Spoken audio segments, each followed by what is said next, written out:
UGC net paper 2 Hindi साहित्य इकाई 3 काव्य के लक्षण।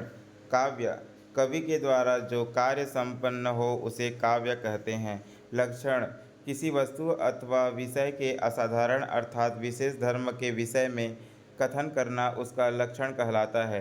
काव्य शब्द की उत्पत्ति। काव्य शब्द कवि में यह प्रत्यय के योग से बना है जिसका अर्थ होता है कवि का कार्य या कर्म। काव्य लक्षण का तात्पर्य।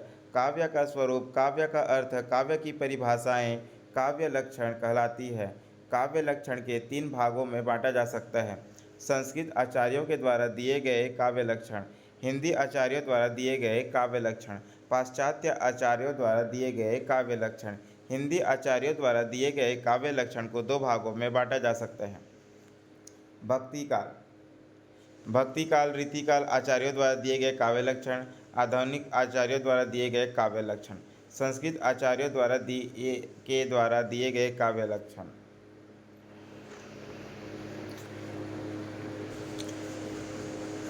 संस्कृत आचार्यों के द्वारा दिए गए काव्य के लक्षण। अग्नि पुराणकार इनके रचयिता अज्ञात हैं, इसलिए अग्नि पुराणकार कहा गया है। भारतीय काव्य शास्त्र में काव्य का लक्षण सबसे पहले अग्नि पुराण में मिलता है। अग्नि पुराण संक्षेपाद्वाक्यमिष्ठार्थ व्यवच्छिन्ना पदावली काव्यम स्फुरन्दलङ्कारं गुणवदोषवर्जितम्। अर्थ इष्ट अर्थ को संक्षेप में व्यक्त करने वाली अविच्छिन्न पदावली काव्य है। काव्य कुछ अलंकारों एवं गुणों से युक्त होता है और उसके लिए दोष वर्जित है। भरत मुनि। रचना नाट्यशास्त्र। काव्य के लक्षणों पर विचार करने वाले पहले आचार्य भरत मुनि माने जाते हैं। उनके द्वारा प्रतिपादित नाट्यशास्त्र में नाट्य को ही साहित्य या काव्य भी माना गया है। राजशेखर ने नाट्यशास्त्र को पंचम वेद की संज्ञा दी है। हालांकि भरत ने स्पष्ट किसी काव्य लक्षण का उल्लेख नहीं किया है। भरत मुनि ने काव्य की शोभा बढ़ाने वाले 36 लक्षणों का वर्णन किया है। काव्य कला की प्रशस्ति इस प्रकार है। मृदुललित पदान्यम गूढ़ं शब्दार्थहीनम जनपदसुखबोध्यम युक्तिमनृत्ययोज्यम बहुकृतरसमार्गम संधिसंधानयुक्तम स भवति शुभकाव्यम नाटक प्रेक्षकाणाम। उपर्युक्त श्लोक में 7 विशेषताएं वर्णित है। मृदु ललित पदावली, गुण शब्दार्थहीनता, सर्वसुगमता, युक्तिमत्ता, नृत्योपयोग योग्यता, बहुकृत रसमार्गता तथा संधि युक्तता। इसमें 5वां तथा 7वां नाटक की दृष्टि से वर्णित है। शेष में गुण, रीति, रस एवं अलंकार का वर्णन है। अर्थ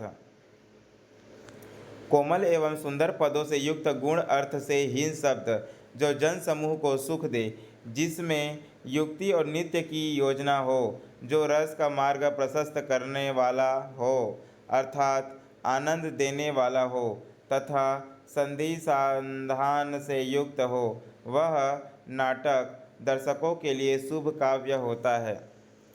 अर्थ क्रियोपेतम काव्यम अर्थात अर्थ और क्रिया से युक्त रचना काव्य है। आचार्य भामा समय 6वीं शताब्दी। रचना काव्यालंकार। शब्दार्थों सहितो काव्यम अर्थात शब्द और अर्थ के सहित भाव सहभाव को काव्य कहते हैं। आचार्य भामह शब्द और अर्थ के सामंजस्य पर बल देते हैं अर्थात कविता न तो शब्द चमत्कार है और न केवल अर्थ का सौष्ठव। आचार्य दंडी समय 8वीं या 9वीं शताब्दी। रचना काव्यादर्श। शरीरम तावदिष्टार्थ व्यवच्छिन्ना पदावली अर्थात इष्ट अर्थ से युक्त अविच्छिन्न पदावली उसका शरीर मात्र है। आचार्य वामन समय 8वीं शताब्दी। रचना काव्यालंकार सूत्रवृत्ति। गुणालंकृत्यो शब्दार्थयो काव्य शब्दों विद्यते अर्थात गुण और अलंकार से युक्त शब्दार्थ ही काव्य है। आचार्य आनंदवर्धन, समय 9वीं शताब्दी, रचना ध्वन्यालोक। आनंदवर्धन शब्दार्थ शरीरम तावत काव्यम, अर्थात शब्द और अर्थ जिसका शरीर है वह काव्य है। आनंदवर्धन सहृदय हृदयाह्लादी शब्दार्थमयत्मेय काव्य लक्षणम, अर्थात सहृदय के हृदय को आह्लादित करना और शब्द अर्थ से युक्त होना काव्य है। आनंदवर्धन काव्यस्यात्मा ध्वनीय शब्दार्थ शरीरम तावत काव्यम, अर्थात काव्य की आत्मा ध्वनि है, शब्द और अर्थ उस काव्य का शरीर है। भोजराज, समय 10वीं शताब्दी का पूर्वार्ध, रचना सरस्वती कंठाभरण श्रृंगार प्रकाश। निर्दोषम गुण काव्यम अलंकारैरलंकृतम रसान्वितं कविः कुर्वन् कीर्तिं प्रीति च विन्दति, अर्थ काव्य दोषों से रहित, गुणों से युक्त एवं अलंकारों से अलंकृत होता है। रस से युक्त यह काव्य कवि की कीर्ति और प्रीति को बढ़ाने वाला होता है। आचार्य रुद्रट, समय 9वीं शताब्दी का प्रथम भाग, रचना काव्यालंकार। ननु शब्दार्थों काव्यम, अर्थात निश्चित शब्द और अर्थ से युक्त रचना काव्य है। आचार्य कुंतक, समय 10वीं शताब्दी का मध्य भाग, रचना वक्रोक्ति जीवितम। शब्दार्थों संहितो वक्र कवि व्यापार शालिनी बंधे व्यवस्थितो काव्यम तद्विदाहादकारिणी, अर्थ कवि की वक्र श्रेष्ठ प्रतिभा से उत्पन्न वह कार्य जो शब्द और अर्थ से युक्त बंधों में व्यवस्थित होता है वह काव्य है तथा वह विद्वानों को आनंद देने वाला होता है। आचार्य मम्मट, समय 11वीं शताब्दी, रचना काव्य प्रकाश। तद्दोषो शब्दार्थों सगुणावलंकृति पुनः क्वापि, अर्थ वह काव्य जो दोषों से रहित, शब्द और अर्थ से युक्त, गुणों से रहित तथा कभी कभी अलंकार से रहित भी होता है।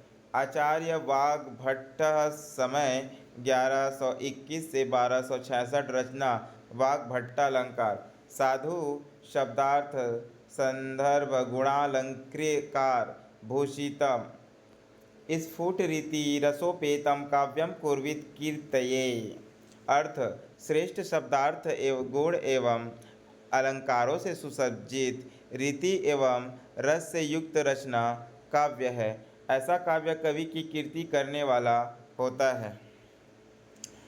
आचार्य हेमचंद्र, समय 12वीं शताब्दी, रचना काव्यानुशासन। अदोषौ सगुणौ सालंकारो च शब्दार्थो काव्यम, अर्थ दोषों से रहित, गुणों, अलंकारों और शब्द एवं अर्थ से युक्त रचना काव्य है।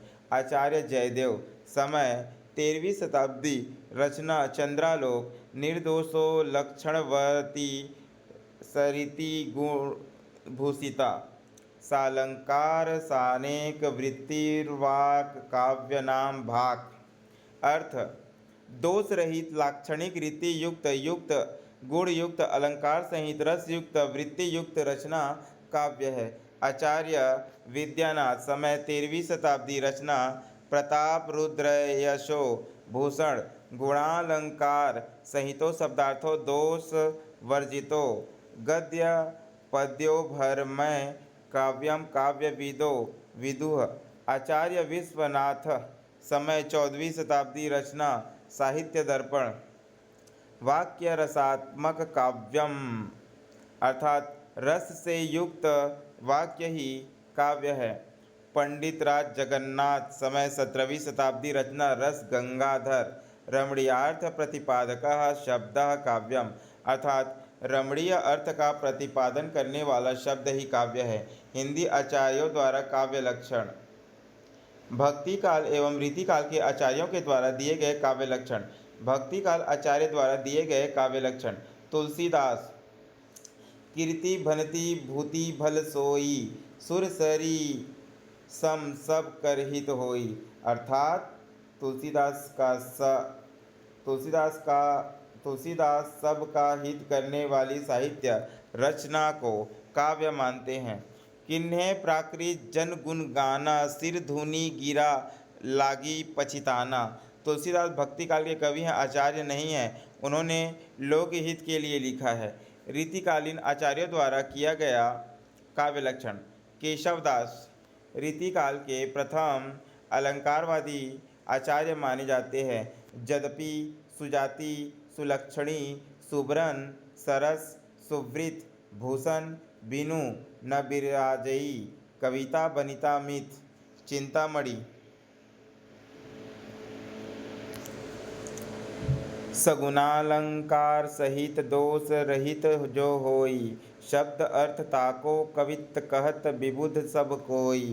कुलपति मिश्र रसवादी आचार्य, इन पर कुंतक का प्रभाव है। जगतो अद्भुत सुख सदन, अरु अर्थ कवित यह लक्षण, मैंने किया समुझी ग्रंथ बहुचित, दोष रहित अरु गुण सहित कछुक अल्प अलंकार, शब्द अर्थ सो कवित ताको करो विचार, यहाँ मम्मट का प्रभाव है।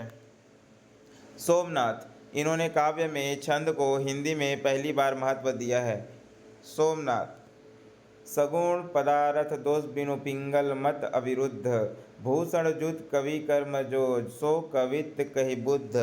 भिखारीदास, रस कविता को अंग, भूषण है भूषण सकल, गुण स्वरूप और रंग, दूषण कुरूपता।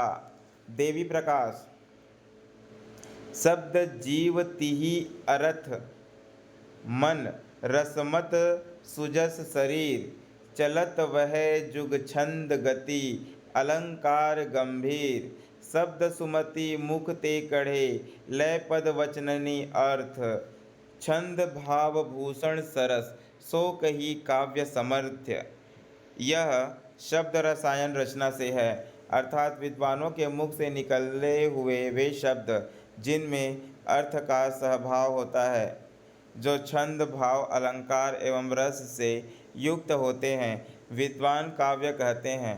श्रीपति रचना काव्य सरोज रसवादी आचार्य हैं। शब्द अर्थ बिन दोष गुण अलंकार, ताको काव्य बखानिए, श्रीपति परम सुजान। अर्थात शब्द और अर्थ का सहभाव जो दोषों रहित तथा गुण अलंकार व रसों से युक्त हो, उसे काव्य कहते हैं। ठाकुर कवि, पंडित और प्रवीणन को जो चित्त हरै सो कवित्त कहावै। पाश्चात्य आचार्यों द्वारा दिए गए काव्य लक्षण। ड्राइडन, काव्य सुस्पष्ट संगीत कविता है। कार्लाइल, काव्य संगीतमय विचार है। वर्ड्सवर्थ, कविता हमारे प्रबल भावों का सहज उद्रेक है। विल्सन, भावनाओं से रंजित बुद्धि काव्य है। जॉन मिल्टन, सरल प्रत्यक्ष तथा रागात्मक अभिव्यक्ति काव्य है। एडगर एलन पो, सौंदर्य की लयपूर्ण सृष्टि काव्य है। मैथ्यू अर्नाल्ड, कविता मूल रूप से जीवन की आलोचना है। कॉलरिज, सर्वोत्तम शब्दों का सर्वोत्तम क्रम कविता है। हडसन, कविता जीवन की व्याख्या है। पी.बी. शैली, कविता सर्वाधिक सुखों और सर्वोत्तम मनों के सर्वोत्तम और सुखपूर्ण क्षणों का लेखा जोखा है। पी.बी. शैली, कल्पना की अभिव्यक्ति ही कविता है। लेहंड, कल्पनात्मक मनोवेग का नाम कविता है। डॉक्टर जॉनसन, कविता वह कला है जो कल्पना की सहायता से विवेक द्वारा सत्य और आनंद का संयोजन करती है। डॉक्टर जॉनसन, छंदमयी वाणी कविता है। ये था काव्य लक्षण, काव्य के लक्षण। आशा करता हूँ कि मेरा यह छोटा सा प्रयास आपको अच्छा लगा हो। धन्यवाद।